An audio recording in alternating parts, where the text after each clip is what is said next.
Hello, welcome to Biz, your work life sorted. Today we have a very special interview with the CEO of Hello Sunshine.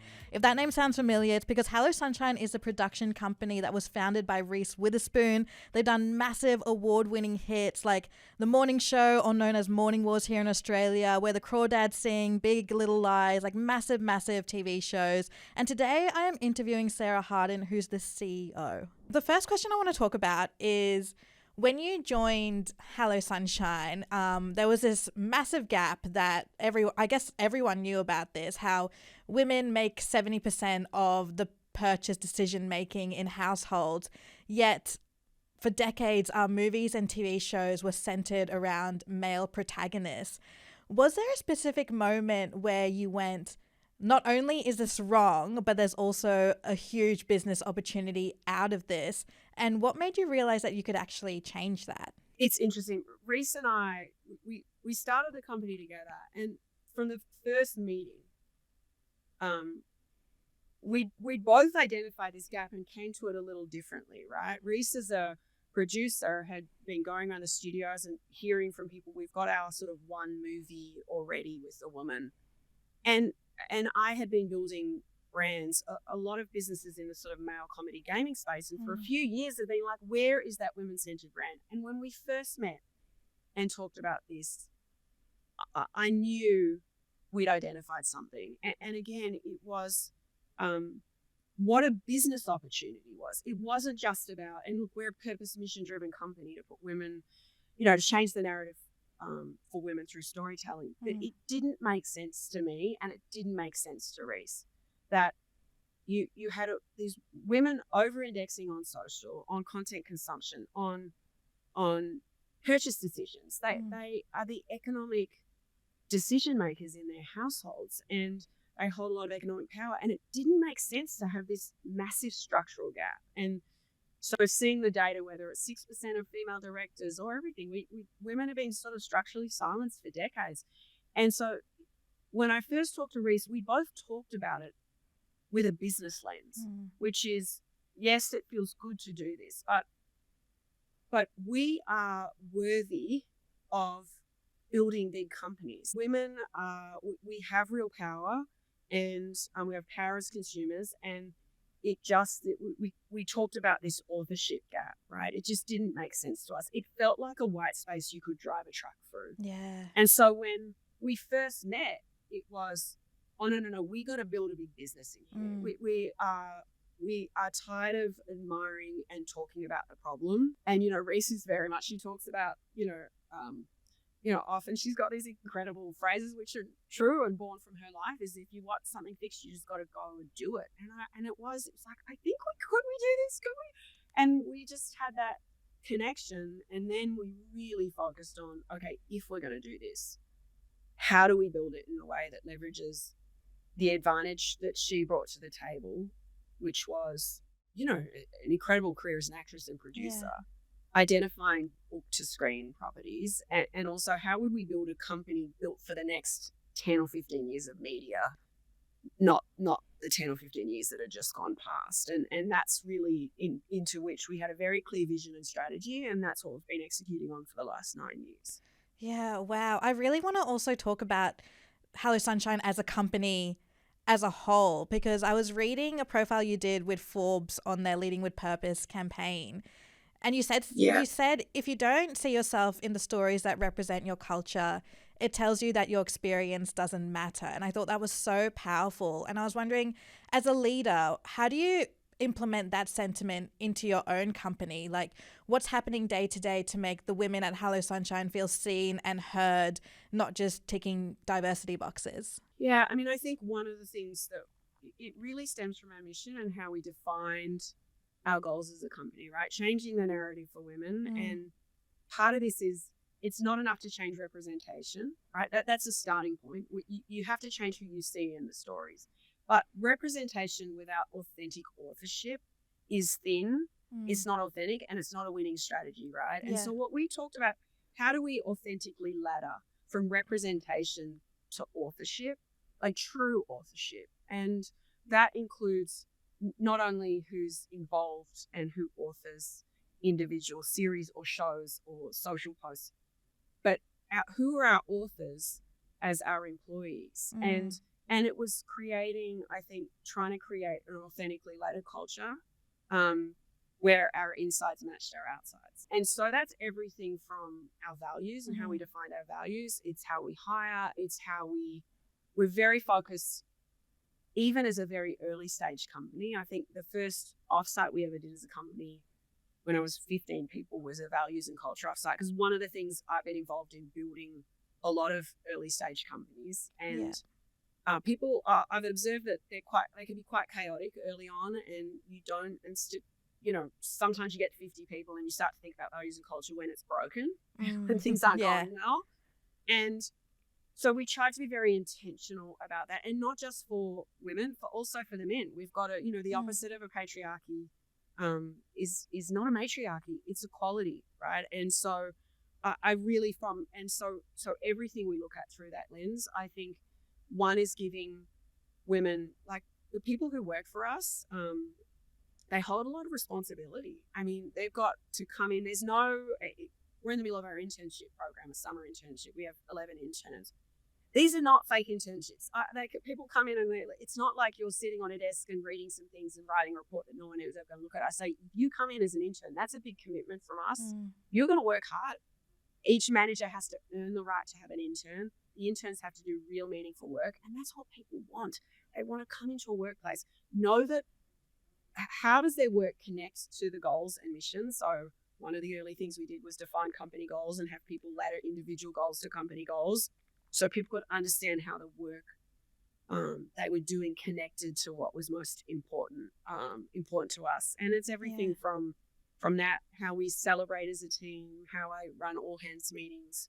And it's humbling. Like, the work of a leader is never done. We're always in process, and we're always working to make sure that we sort of live up to our promise. That's what I spend most of my time on as the CEO. Sarah, I really want to talk about your career as a whole, because it's absolutely fascinating, from consulting in Melbourne to Harvard Business School to leading a multi-million-dollar company. I want to know, was there one strategic career move that accelerated everything for you? And what do you think women who want to excel in their career should be thinking about when planning their next steps? That's an interesting question. I think it's interesting when I look back. It feels like I'm a long way from where I started, but each move was it was just the next step. I think there were two. I think one, my first job at Boston Consulting Group in Melbourne was, and then I also think moving to the US to go to Harvard Business School and applying to do that. And the two things they had in common, it just put me, I almost think of it like doing a video game where you get through a level and all of a sudden you're in a different world.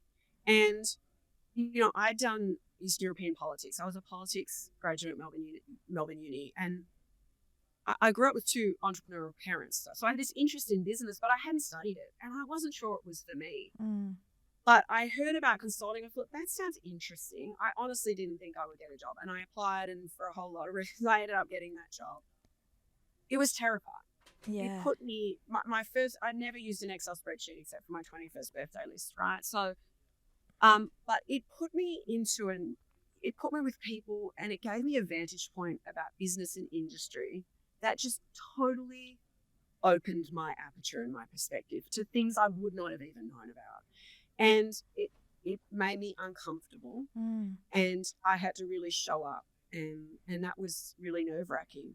I think going to business school, similarly, I came with 2 suitcases. And then my first job out of business school, I started a tech company with 2 guys from MIT and a guy from my class, instead of going and getting a more traditional job, right? Wow. I think each of those things just opened a world that I didn't even know existed, and widened my perspective of what was possible. And it also had me just working and learning from incredible people. And so I think part of be prepared to stretch and take yourself out of a comfort zone. Like, there is just incredible learning and growth in that. And I do think the leaps of they felt like little leaps of faith. They didn't feel huge, but one leap of faith took me to the next one, And then all of a sudden I'm living in San Francisco and I started a tech company and raised venture capital. I would never have thought that was possible or that was on my cards. And now I'm living in LA. I've lived in Hong Kong and San Francisco and, having started Hello Sunshine, and my business partner's Reese Witherspoon. Yeah. It's even wild, but I do think be prepared to put yourself out there, taking just right leaps of faith when they're ready for you, but really prioritizing early career, prioritizing learning, prioritizing who you surround yourself with, and having your perspective opened. I think is really, it's really served me, and I think there's something in that. Oh, that's such good advice. Like, even just leaning into the uncomfortable. I think so many, myself included, like, I've never done that. And just to see like how far your career has gone by doing that is just amazing.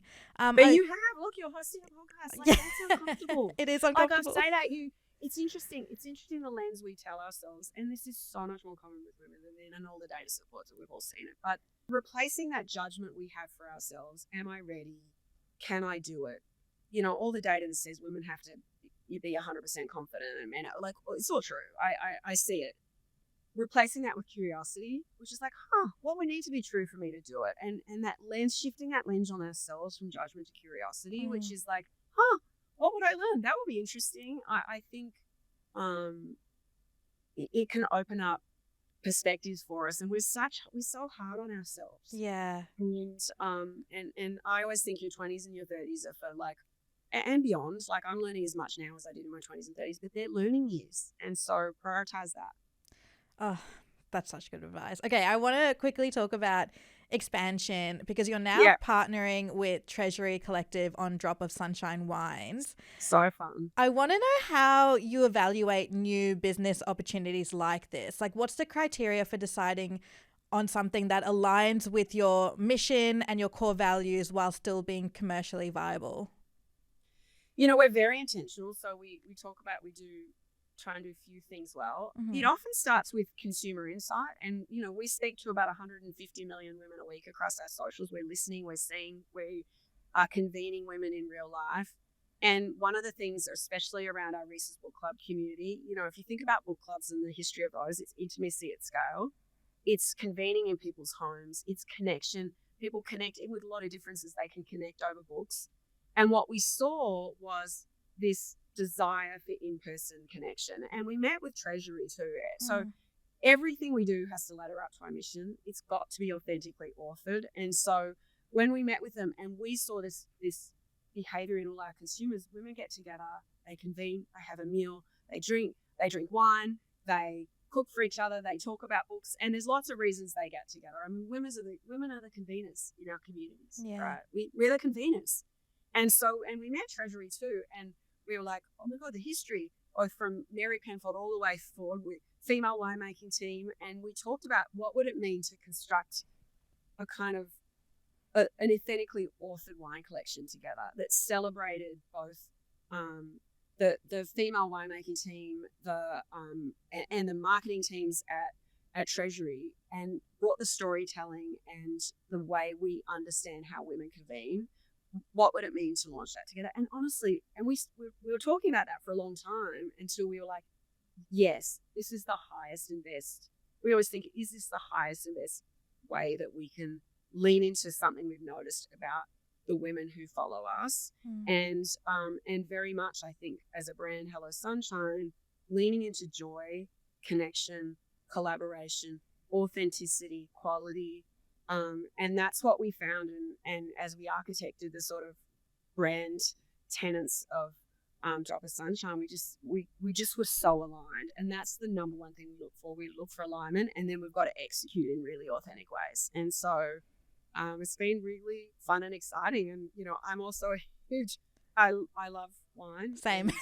I love hosting. I'm a good cook. I love hosting friends and, big Sunday pool parties and as well, like so many women I know. And so that's where it started. And, we've obviously launched a collection both in the US and in Australia, and it's fun to be here in Australia and get to celebrate and talk about that directly. So yeah, that's how it came about, and that this is going to be multi-year focus and effort for that, and Drop of Sunshine, you'll see that very naturally integrated wherever Hello Sunshine shows up in the real world and in celebrating and joy and wherever women convene.